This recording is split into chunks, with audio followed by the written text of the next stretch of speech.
Une fois n'est pas coutume, j'ai décidé de ne pas parler du sommaire de ce nouveau numéro de défense, mais plutôt du nouvel accident au sein de la division commando. 2 soldats de l'unité d'élite d'Ouvdevan ont joué avec une munition de 40 mm. Résultat, 2 blessés légers et graves. Presque une semaine après le tir mortel d'un officier égoz contre ses commandants. Le chef d'état-major Kouravi a d'ailleurs déclaré être soldat d'élite implique aussi une discipline de fer. Vous avez tout mon soutien, mais je n'hésiterai pas, s'il le faut, à remplacer toute la chaîne de commandement, a déclaré le soldat numéro 1 de l'armée israélienne.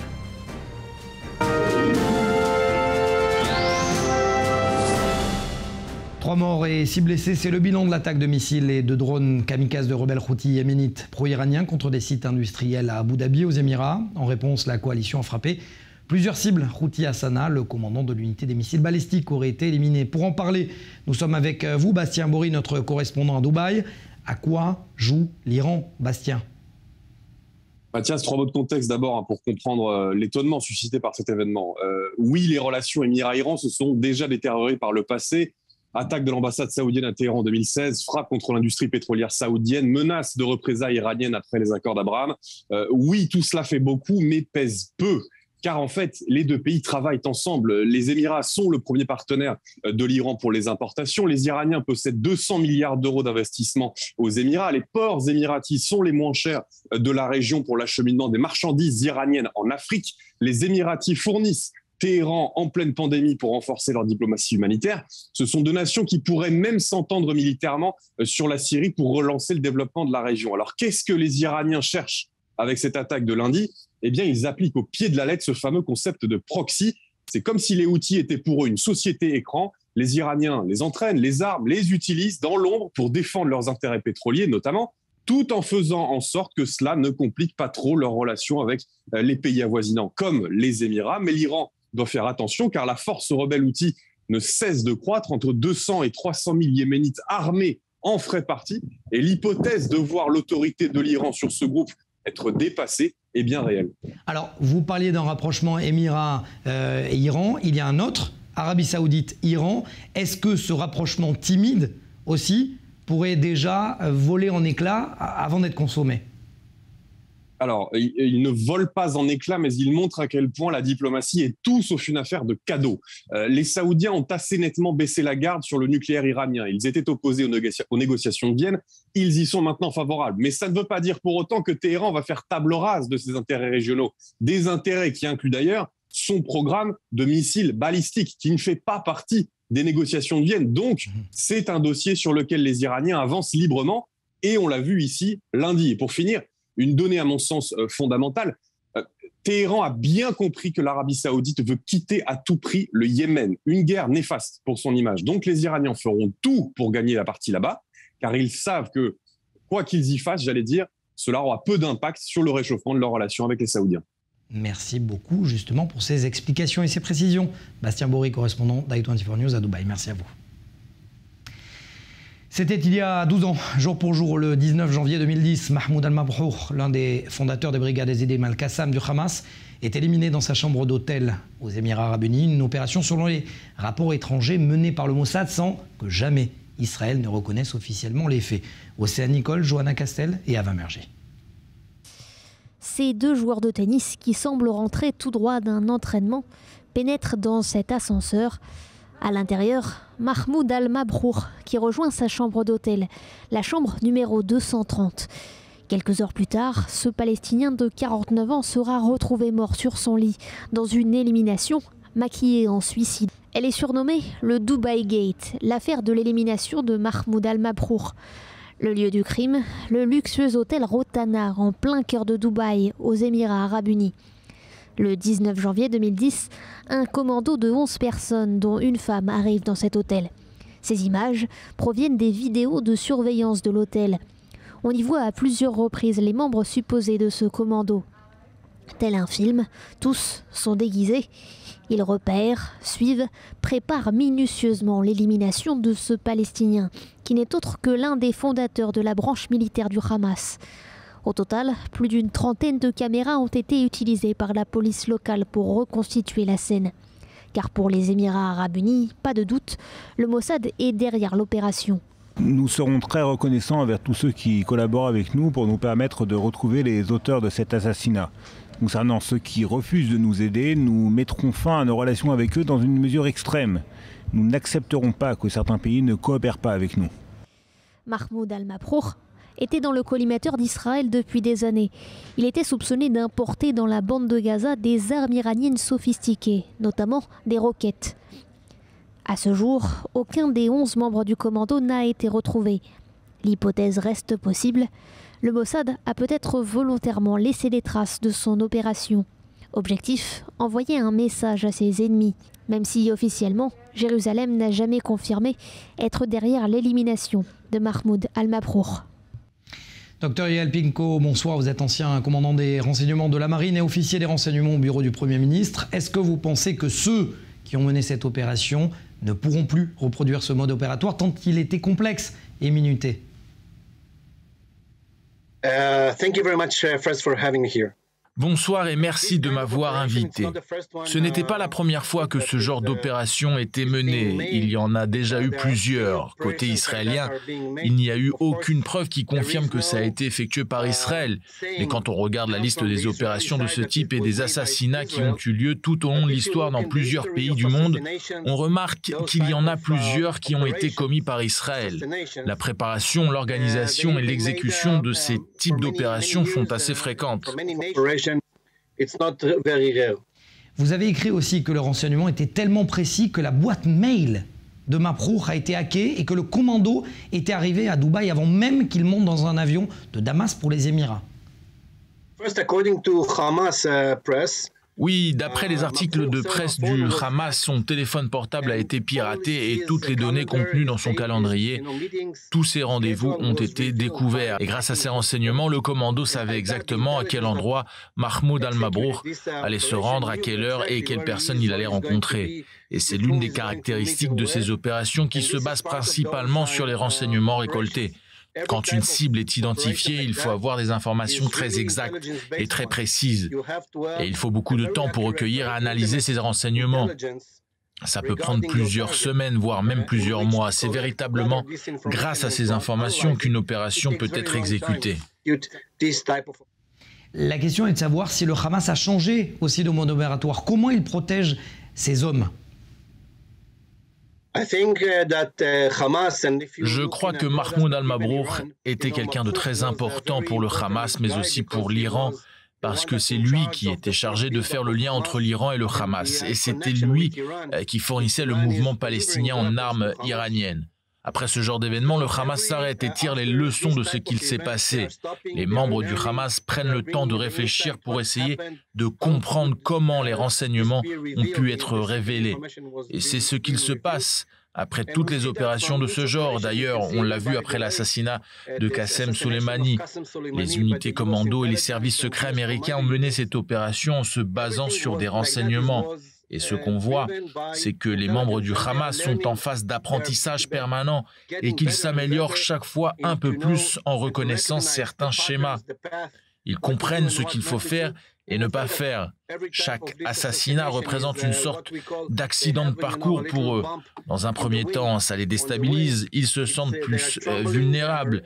Mais après ça, ils comprennent ce qu'ils doivent faire pour améliorer leur sécurité et ils reprennent leurs actions. Pardonnez-moi de le dire d'une manière plus efficace. Deux questions en une. Selon la communauté du renseignement en Israël, tout était préparé à l'avance. Donc les hommes se savaient filmer. Cela m'amène à ma deuxième question. Est-ce que le travail de collecte d'informations de la part de l'ancien directeur de la police de Dubaï était quand même novateur? Oui, je vais commencer par répondre à votre deuxième question, si vous le permettez.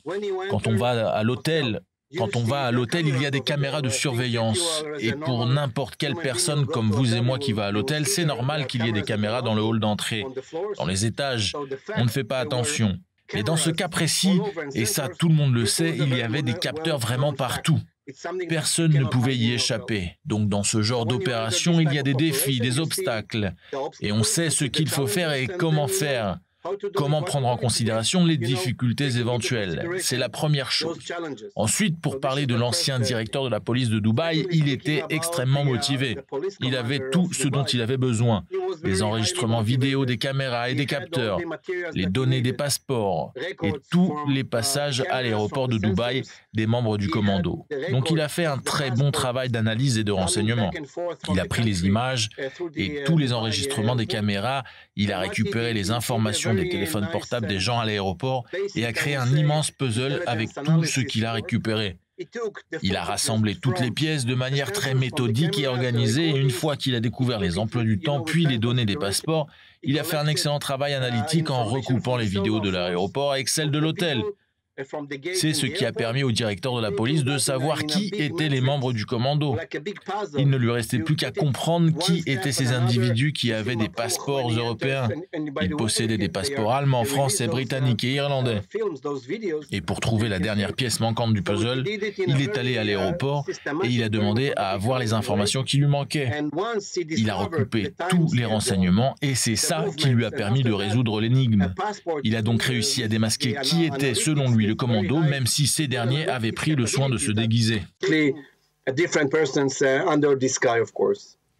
Mais comment, bon sang, le commando a réussi à fermer la porte de la chambre de Mabrour de l'intérieur, alors que le cadre du Hamas était encore à l'intérieur de sa chambre? Ils ont imaginé un appareil très ingénieux. Ils ont réservé la chambre en face de celle de Mahmoud al-Mabrour et avec leur machine, ils ont fait une copie de la clé de leur chambre mais en intégrant le code de la chambre d'al-Mabrour. C'est comme ça qu'ils ont pu pénétrer dans sa chambre pour l'ouvrir et la fermer à leur guise. Et si je pouvais le faire, est-ce que je pourrais intégrer éventuellement les rangs du Mossad?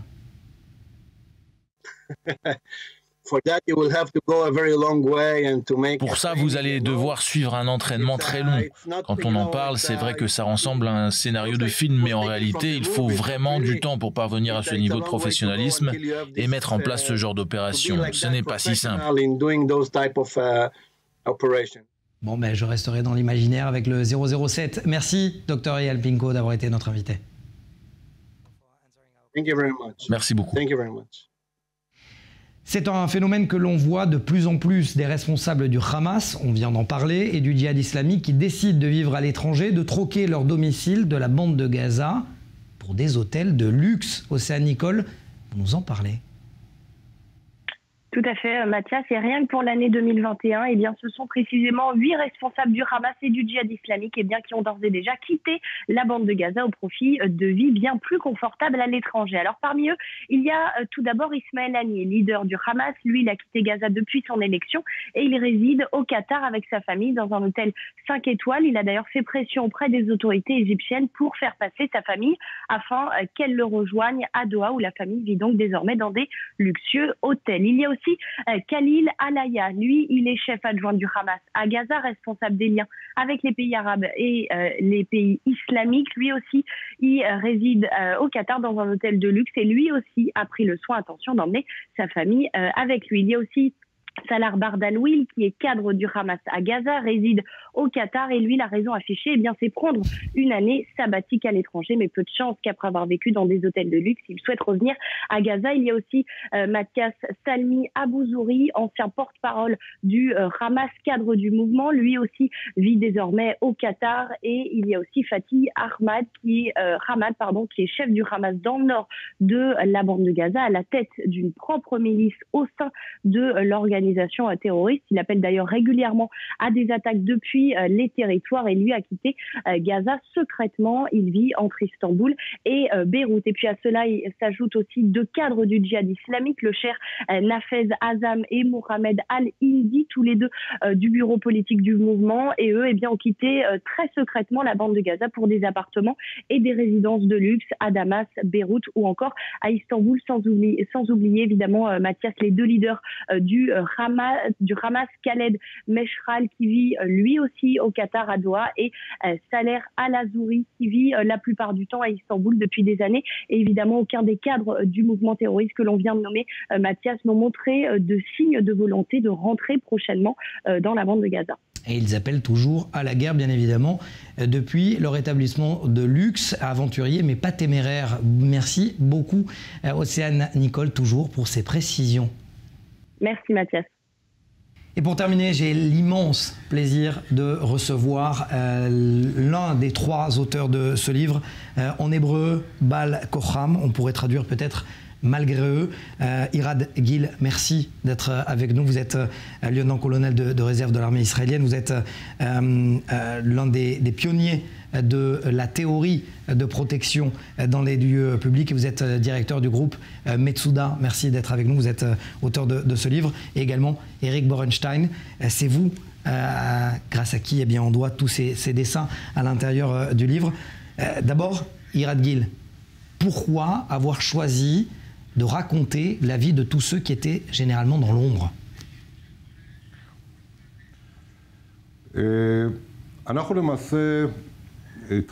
En réalité, nous avons commencé à enquêter sur ces histoires et nous avons compris qu'il y avait beaucoup de ces histoires qui n'avaient jamais été racontées, qui n'étaient pas suffisamment connues.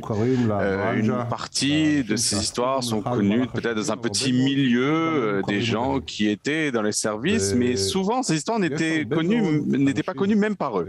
Il y a de nombreuses personnes dans le dispositif de sécurité qui, au cours des années, ont sauvé des centaines de civils grâce à leur travail, grâce à leur foi dans leur mission.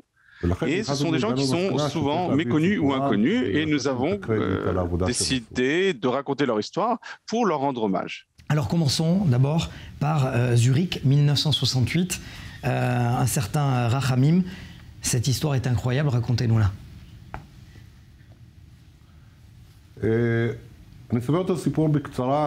Alors je vais la raconter brièvement. C'est une histoire assez extraordinaire sur quelqu'un d'extraordinaire qui s'appelle Mordechai Rachamim, qui s'est trouvé dans une situation où il assurait la sécurité d'un appareil d'El Al qui était sur le point de décoller de l'aéroport de Kloten à Zurich, et il entend tout d'un coup des tirs à l'extérieur de l'avion. Il sort de l'avion, il comprend qu'on tire en direction des appareils, qu'une des balles a touché un des membres d'équipage. Il ouvre les toboggans de l'avion, il descend et avec un pistolet 22 mm réussit à tuer un des terroristes et à intercepter les 2 autres. C'est fou, à partir du cockpit. Eric, j'ai une question pour vous. Oui. Pourquoi avoir eu besoin de demander à un dessinateur, un illustrateur et comment surtout vous avez réussi en un coup de crayon, à traduire ce qui s'est passé? Premièrement, il s'agit d'histoires, comme on l'a dit, qui n'ont pas encore été écrites. Il n'y a rien de visuel. Donc il est clair que amener un support qui est un maximum proche de la réalité, à mon avis, c'est quelque chose qui est assez vital, qui est important pour ce genre d'ouvrage. Et c'est quelque chose aussi qui me tient à cœur, vu que j'ai étudié à Betzalel, je suis illustrateur, mais je travaille aussi dans la sécurité, je suis instructeur de combat, et donc c'est quelque chose qui m'a vraiment... j'ai pris ça à cœur justement parce que c'est quelque chose qui me parle, et donc pour moi c'était tout à fait naturel qu'il fallait un support visuel pour ce genre d'histoire, qui n'a pas été filmé, vu qu'il s'agit d'histoires d'il y a très longtemps. Il n'y avait pas d'internet, il n'y avait pas d'iPhone. Tout est dans l'imagination, donc j'ai dû faire un effort. Irad et Chagai et Udi, les auteurs de l'ouvrage, m'ont d'abord envoyé les histoires à lire. Et donc j'essaie vraiment de rentrer dans la peau des héros, ça veut dire des gens de sécurité qui ont agi de manière héroïque, pour vraiment essayer de voir l'événement. Alors, ce qui est extraordinaire, c'est qu'à un moment, voilà, faut dire que j'ai lu donc bien évidemment tout le livre pour éviter qu'on me pose la question. Il y a une histoire là. Je vois les 2 dessins. C'est en 1970. Irad, Moti Bar-Levav, qui est l'un des agents donc de sécurité à l'intérieur de l'avion, dit « Moi, on m'amènera pas en Syrie ». C'est fou parce que c'est un combat rapproché à balles réelles, quasiment à 2 cm du cockpit. Oui, c'est une histoire qui là aussi est extraordinaire. Et je dois dire tout d'abord que nous n'avons pas eu pour ambition de faire des enquêtes. Il ne s'agit pas là de rapporter tous les éléments, tous les points de vue. Nous racontons l'histoire de l'agent de sécurité d'après ses propos. Et il y a une histoire extraordinaire, puisqu'il y a chacun de ces événements, vous n'avez que quelques secondes, et cet agent de sécurité qui est seul, sans aucune supervision, il doit prendre une décision et il doit agir immédiatement. Et c'est vraiment une des histoires les plus extraordinaires. Et vous signaliez à un instant un Beretta 22 mm en 1973 à Nicosie, à Chypre, un agent se bat contre 4 Kalachnikov. C'est-à-dire qu'à un moment, vous savez, c'est comme si je rentrais sur un ring face à Mike Tyson ou Mohamed Ali. J'ai très peu de chances de l'emporter. Et lui, seul, avec un revolver contre 4 Kalachnikov, ça semble fou. La formation que reçoivent ces agents de sécurité à ce niveau, c'est qu'ils ont une doctrine du combattant seul. C'est-à-dire qu'à partir du moment que le combattant voit l'événement, il sait que c'est lui qui doit donner l'assaut immédiatement pour mettre fin à cet événement. Et leur état d'esprit, c'est qu'ils vont l'emporter. Et donc, il prend d'assaut l'ennemi pour le neutraliser. Il sait qu'il peut y arriver. Et peu importe quelles armes on utilise contre lui à ce moment. Alors, je vais venir à un événement dans quelques instants, le double attentat et à Vienne et à Rome. L'un des personnages clés de cette histoire s'appelle Yossi Auerbach. Je lui ai demandé ses réactions, de savoir ce qu'il ressentait une fois mis en lumière alors que lui était dans l'ombre. Écoutez sa réaction. Plus de 20 incidents, tous aussi importants les uns que les autres, sont révélés au grand jour. Et ça donne l'impression que ce que tu avais vécu et que tu avais l'habitude de raconter selon tes propres mots faisait partie d'une sorte d'un ensemble qu'on appelle entre nous des histoires de guerre, devient subitement l'histoire de tous. Et je pense que c'est bien que ce soit ainsi. D'un point de vue personnel, mais aussi du fait que je me retrouve aux côtés de tous ces héros dont parle ce livre. Et je le reconnais, je suis très ému et fier. Les événements qui se sont déroulés à l'époque me reviennent en mémoire. Ces coups de feu, ce stress, ce bruit, ces odeurs, ces blessés. Et c'est là qu'on comprend tout ce que tu as donné pour sauver la vie et protéger des centaines de vies autour de toi, voire des milliers de vies. Cela m'émue et me réchauffe le cœur. Ça le réchauffe le cœur donc d'avoir été mis en lumière. Vous ressentez quoi, Irad Gil, quand vous entendez ça? Je suis très heureux que l'occasion nous a été donnée de retrouver ces gens. Et comme je l'ai dit, ce sont des gens qui souvent ont risqué leur vie, ou parfois sacrifié leur vie, sans vraiment qu'on leur rende suffisamment hommage. Et donc c'était une occasion de les remercier. Et l'histoire de Rome et de Vienne, il y a une anecdote très intéressante parce que c'était simultanément dans deux pays, et lorsque les informations sont remontées au quartier général du Shin Bet, on lui a dit que c'est pas quelque chose à Rome, elle a dit non, c'était à Vienne. Et en fait, on a mis du temps à comprendre que c'était un événement simultané dans deux villes à la fois.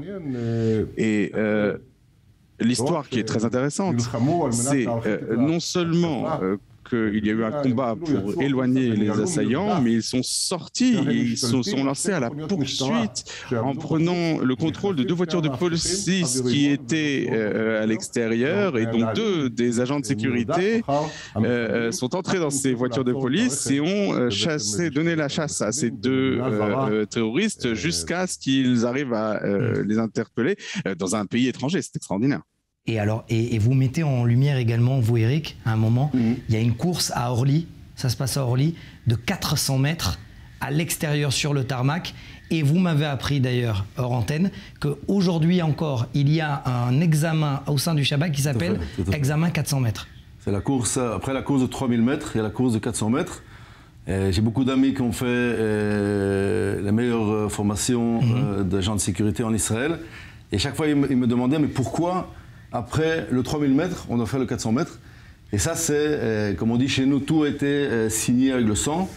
Et ça, c'est donc de cette expérience, donc cette attaque pour rapidement arriver au contact, l'agent de sécurité est descendu sur le tarmac, a couru 400 mètres et s'est joint au combat. Et jusqu'à aujourd'hui, on fait, même quand j'entraîne les soldats en Afrique, après le 3000 mètres, il y a le 400 mètres. Donc ça, c'est l'historique de cette... C'est la Ritzat Yoav, la course Yoav, qui est en fait l'origine de la course de 400 mètres. Du nom de cet agent de sécurité. Ouais.